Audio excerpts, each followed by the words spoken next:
नमस्कार मित्रों, स्वागत है आप सभी का श्री महाभारत के इस कथानक में। और कहानी चल रही है भीष्म पर्व की, और भीष्म पर्व में चल रहा है श्रीमद् भगवत गीता का वाचन। आपने पहला अध्याय देखा है गीता का, जहाँ पर अर्जुन ने अपने विषाद को प्रकट किया है, यानी कि वो अध्याय था अर्जुन विषाद विषयक अध्याय। अब भगवान उन्हें कन्विंस करने की कोशिश कर रहे हैं और बता रहे हैं कि चीज़ें एग्जैक्टली वैसी नहीं है तुम देख रहे हो। चीज़ें बहुत अलग हैं, और अलग कैसे हैं? जिनके लिए तुम शोक कर रहे हो शोक करने योग्य नहीं है। अर्जुन कहते हैं तो क्या पितामह शोक करने योग्य नहीं है, आचार्य शोक करने योग्य नहीं है, ये मेरे भाई शोक करने योग्य नहीं है? तो यहाँ पर अभी भगवान आत्मा के अजर और अमर होने की बात करने वाले हैं कि आत्मा एग्जैक्टली है क्या। जिसको तुम देख रहे हो वो आत्मा है या शरीर है? शरीर है, नश्वर है, आत्मा अजर अमर है। शोक किसका है यहाँ पे? तो भगवान ने जब कहा कि युद्ध के लिए खड़े हो जाओ, इनका वध करो, तो अर्जुन ने कहा कैसे खड़ा हो जाऊँ? इनका वध करने के लिए खड़ा हो जाऊँ, भीष्म का वध करने के लिए खड़ा हो जाऊँ, द्रोण का वध करने के लिए खड़ा हो जाऊँ? ये असंभव है केशव, ये मुझसे नहीं होगा। मैंने बचपन इनकी गोद में गुजारा हुआ है, तो ये तो मुझसे हो ही नहीं पाएगा। इनका वध करने से अच्छा है कि मैं इस पृथ्वी पर भीख मांग के खा लूँ। तो इसके बाद की बातें हम आज देखने वाले हैं। श्लोक नंबर 11 से हम पढ़ रहे हैं द्वितीय अध्याय में भगवत गीता के। तो भगवान ने कहा कि गतासु न गतांसुश्च नानु शोचन्ति पंडिता। जो हो गया है उसके बारे में कभी विद्वान लोग चर्चा भी नहीं करते हैं, सोचते भी नहीं हैं। हे अर्जुन, तुम ज्ञानी हो, तुम पुरुष हो, तुम विद्वान हो। और जो विद्वान होते हैं वो ना तो जो यहाँ पर स्थिर हैं उनके लिए शोक करते हैं, और जो चले गए हैं उनके लिए शोक करते हैं। हे अर्जुन, वो समय तो कभी था ही नहीं जब मैं नहीं था, तुम नहीं थे, ये सारे लोग नहीं थे। और वो समय तो कभी होगा भी नहीं जब मैं नहीं होऊंगा, तुम नहीं होंगे, या ये सारे लोग नहीं होंगे। तो फिर होना ना होना क्या है पार्थ? जैसे जीवात्मा के इस देह में युवा वृद्धावस्था होती है, वैसे ही अन्य शरीर की प्राप्ति भी होती है। यानी कि ये एक प्रोसेस है।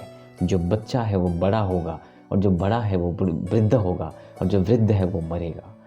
तो ये तो प्रकृति का एक नियम है ना पार्थ। जब प्रकृति का नियम है, जो होना ही है, जो होना है, उसके लिए शोक क्यों कर रहे हो? भगवान ने कहा कि यह एनम वेत्ति हंतारम यशैनम मन्यते हतम। जो इस आत्मा को मारने वाला समझता है तथा जो इसको मरा हुआ समझता है, वे दोनों ही नहीं जानते, क्योंकि आत्मा न कभी मरता है और न ही मारा जाता है। अब आपने आत्मा के बारे में जो श्लोक है, बहुत फेमस श्लोक है, वो हमेशा ज़रूर सुना होगा। न जायते हृदया वा कदाचिन्नाय भूत्वा भविता वा न भूयः अजो नित्य शाश्वतोऽयं पुराणो न हन्यते हन्यमाने शरीरे। ये आत्मा किसी काल में न तो जन्मता है पार्थ, और न ही मरता है। आत्मा अजन्मा है, आत्मा नित्य है, आत्मा शाश्वत है, और आत्मा पुरातन है। शरीर के नाश होने पर भी आत्मा का नाश नहीं होता है। प्रथापुत्र अर्जुन, जो पुरुष इस आत्मा को नाश रहित, नित्य, अजन्मा और अव्यय जानता है, वह पुरुष कैसे किसको मारता है और कैसे किसी को मरवाता है? क्योंकि मूल तत्व तो आत्मा ही है जो कि अमर है, वो मरती ही नहीं। तो इस देह के लिए, इस वस्त्र के लिए परेशान होने की हमें ज़रूरत ही नहीं है। ये पड़ाव है, ये उम्र एक पड़ाव है, मृत्यु एक पड़ाव है, जन्म एक पड़ाव है, ये सब होना है। जैसे एग्जाम्पल है ना कि वासांसि जीर्णानि यथा विहाय नवानि गृह्णाति नरोपराणि तथा शरीरानि विहाय जीर्णान्यन्यानि संयानि नवानि देहि। जैसे मनुष्य पुराने वस्त्रों को त्याग कर नया वस्त्र ग्रहण करता है, वैसे ही ये आत्मा पुराने शरीर को छोड़ के नया शरीर ग्रहण कर लेती है। नैनम चिंदन्ति शस्त्राणि नैनम दहति पावकः न चैनम क्लेदयन्त्यापो न शोषयति मारुतः। ये आपको सबको पता है कि न तो शस्त्र काट सकता है, न आग जला सकती है, न तो हवा सुखा सकती है, और न इसको कोई नमी दे सकता है। हे अर्जुन, इस आत्मा को शस्त्र आदि नहीं काट सकते हैं, इसको आग नहीं जला सकती है, इसको जल गीला नहीं कर सकता है, वायु सुखा नहीं सकती है, क्योंकि आत्मा अच्छेद्य है। यह आत्मा अद्यात्य है, अक्लेद्य है, अशोष्य है। यह आत्मा निःसंदेह है, नित्य, सर्वव्यापक, अचल, स्थिर रहने वाला और सनातन है।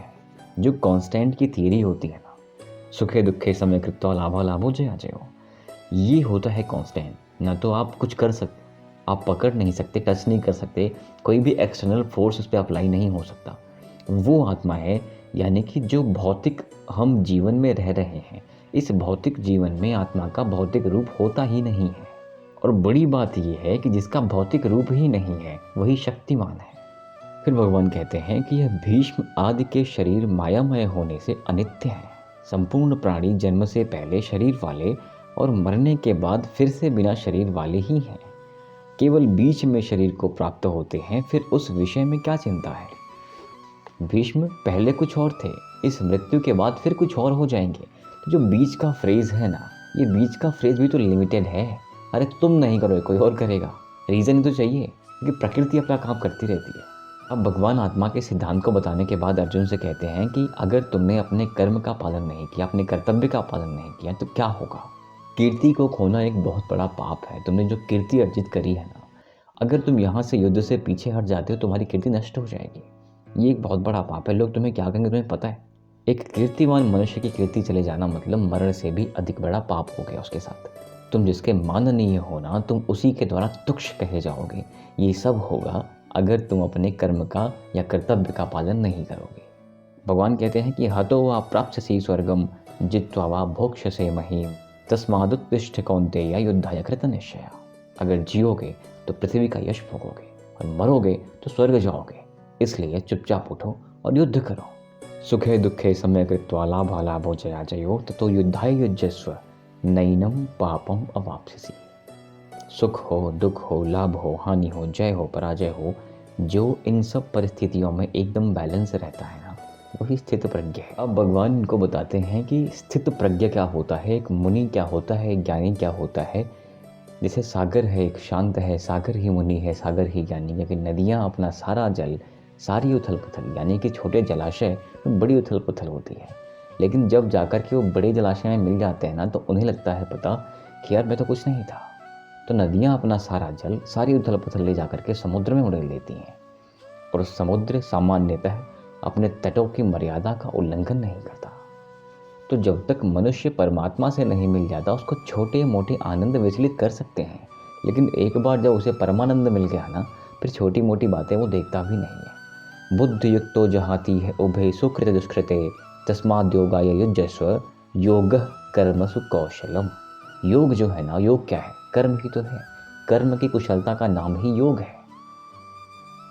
श्रीमद् भगवद गीता की ऐसी कुछ लाइन्स हैं जो मेरे बचपन से मेरे अंदर समाई है। जैसे ये लाइन है ना कि योग क्या है, योगी क्या है, योग क्या है, तपस्या क्या है।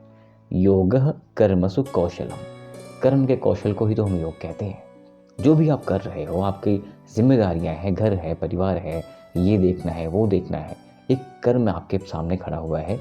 उस कर्म को आप कैसे करते हो ना, कुशलता कैसी है ना, वो ही आपका योग है। तो जब भगवान ने उन्हें स्थित प्रज्ञ मुनि ज्ञानी की बात करी, तो अर्जुन कहते हैं कि स्थित प्रज्ञ से का भाषा समाधिस्थस्य केशव स्थितधीः की प्रभाषेत किमासीत व्रजेत किम। यानी कि समाधि में स्थित स्थिर बुद्धि वाले पुरुष का क्या लक्षण है, जिसको सुखे दुखे सब कृत्वा से फर्क नहीं पड़ता। सुख हो रहा है, दुख हो रहा है, लाभ है, हानि है, जय है, पराजय है, वो व्यक्ति कैसा होता है, दिखता कैसा है, चलता कैसा है, बोलता कैसा है। भगवान ने कहा कि प्रजहात यदा कामान सर्वान पार्थ मनोगतान आत्मन्येवात्मना तुष्ट स्थित प्रज्ञस्य दोच्यते। हे अर्जुन, जिस काल में यह पुरुष मन में स्थित संपूर्ण कामनाओं को त्याग देता है, उस काल में आत्मा से ही आत्मा में संतुष्ट हुआ व्यक्ति स्थिर बुद्धि वाला कहा जाता है। बड़ी सिंपल है, बड़ी क्लियर लाइन है कि जितनी आपको डिज़ायर्स होंगी ना, उतना ही आप परेशान रहो। एक बहुत कमाल का उदाहरण यहाँ पर है कि जैसे कछुआ अपने अंगों को समेट लेता है, वैसे ही यह पुरुष जब सब ओर से अपनी इंद्रियों के विषयों को समेट लेता है, तब उसकी बुद्धि स्थिर हो जाती है। यानी कि जिस पुरुष के वश में उसके इंद्रियां होती हैं ना, वही व्यक्ति स्थित प्रज्ञ है, वही मुनि है और वही ज्ञानी है। एक छोटा सा एग्जांपल मैं आपको बताता हूँ दोस्तों कि इंद्रियां वश में होती कैसे हैं। इंद्रियां वश में, जो मैंने फील किया है, अगर आपका कंसंट्रेशन, आपका फोकस कहीं ऐसी जगह है ना जहाँ आपको बहुत मज़ा आ रहा है, आपका पूरा फोकस जब वहाँ पे होगा तो आपके आसपास चल क्या रहा है पता ही नहीं चलता। छोटा सा एग्जांपल, आप फ़ोन पे बात कर रहे हो ना, बच्चे ने क्या बोला है, अगर आप फ़ोन पे एकदम लगे पड़े हो, आप उसको सुन रहे हो सामने वाले को, यहाँ बगल में क्या कोलाहल है, पूरा पता नहीं चल पाएगा, क्लियर नहीं हो पाएगा। आप कोई मूवी देखते हो, कुछ देखते हो, आप कुछ ऐसे स्क्रॉल कर रहे हो, आप कोई भी ऐसा काम कर रहे हो जहाँ पे आप पूरे डेल्व हो, इंडल्ज हो, तो आसपास की चीज़ें इम्पैक्ट डालती ही नहीं है। इसका मतलब ये नहीं कि वो थी नहीं है, वो थी, इम्पैक्ट नहीं कर पाई। बेस कंसंट्रेशन आपका वहाँ पे, इंटेंसिटी आपकी वहाँ पे है, तीव्रता आपकी वहाँ पे है, इसलिए बाकी चीज़ें इम्पैक्ट नहीं डाल पाई। तो जब भी आपका मन ना कहीं ऐसी जगह पे चला जाता है जहाँ आपने इसको समेट रखा है, पकड़ रखा है, तो खामखा ये जो काम, क्रोध, मद, लोभ है ना, ये बहुत परेशान नहीं कर पाता आपको। भगवान बताते हैं कि इंद्रियां इम्पैक्ट डालती कैसी हैं। ध्यायतो विषयानुपुंसः संगस्तेषुपजायते संजात संजायते कामः कामात् क्रोधो भी जायते क्रोधात् भवति सम्मोहः सम्मोहः स्मृतिविभ्रमः स्मृतिभ्रंशात् बुद्धिनाशो बुद्धिनाशात् प्रणश्यति। यानी कि साधारण मनुष्य क्या करता है, विषयों का चिंतन करता है कि मुझे ये चाहिए, मुझे वो चाहिए, मुझे जॉब चाहिए, मुझे अच्छी फैमिली चाहिए, मुझे अच्छी गर्लफ्रेंड चाहिए, बीवी चाहिए, अच्छे पेरेंट मिल गए हैं, बड़ी बात है, नहीं मिले हैं तो कुछ करना चाहिए, ज़मीन चाहिए, प्रॉपर्टी चाहिए, गाड़ी चाहिए, बंगला चाहिए। ये हमारे विषय होते हैं क्योंकि हम सामान्य पुरुष हैं, राइट। अब सामान्य पुरुष विषयों का चिंतन करता है, मुझे ये चाहिए चाहिए चाहिए, चिंतन कर रहे हैं ना। अब चिंतन करते करते क्या होता है, आसक्ति। आसक्ति मतलब लगाव। मुझे एक बहुत कमाल की नौकरी चाहिए, मुझे मेरा वीडियो वायरल हो जाना चाहिए, ये होता है लगाव। अब मुझे इससे लगाव है, अगर मुझे बहुत लगाव है ना, एक होता है ना कि किसी भी चीज़ की एक्सट्रीम परेशान कर देती है, तो मुझे इससे बहुत लगाव है। अब बहुत लगाव हो गया तो क्या रिजल्ट्स क्या है, मन इसमें लग गया, अगर मेरी वीडियो वायरल नहीं हुई तो इसका इम्पैक्ट क्या होगा, बहुत दुखी हो जाऊँगा मैं। जब बहुत दुखी हो जाऊँगा तो काम करना बंद कर दूँगा।